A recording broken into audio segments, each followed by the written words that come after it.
এই যে তোমার বাবা পকোড়া খাবে, আমি পকোড়া বানাচ্ছি, তুমি কি খাবে? পকোড়া বানাচ্ছ তুমি? না না, আমি খাবো নি, তুমি বাবার জন্যই বানিয়ে লাও। ঠিক আছে, খাবে নি তো? পরে বললে কিন্তু আমি আর তোমার জন্য বানাবো নি, এই বলে দিচ্ছি। এই শুনো শুনো, আবার কি হলো? আরে তোমার শ্বশুর মশাইয়ের জন্য দুটো বানাও। আচ্ছা ঠিক আছে, আমি শ্বশুর মশাইয়ের জন্যও বানাচ্ছি।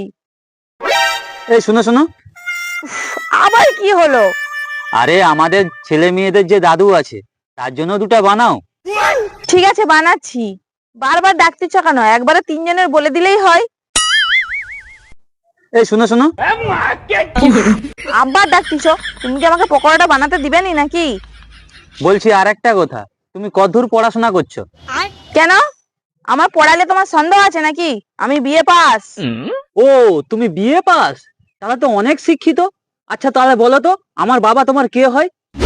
কেন? আমার শ্বশুর মশাই হয়। আর আমাদের ছেলে মেয়েদের দাদু তোমার কে হয়? ছেলে মেয়েদের দাদু আমার শ্বশুর মশাই হয়। তাহলে আমার বাবা আর তোমার শ্বশুর মশাই আমার ছেলে মেয়েদের দাদু একই তো ব্যক্তি। তাহলে তুমি আলাদা আলাদা পকোড়া কি করতে বানাচ্ছো? একটু মিস্টেক হয়ে গেছে। শিক্ষিত, তোরা গবের মাথা কথা করার।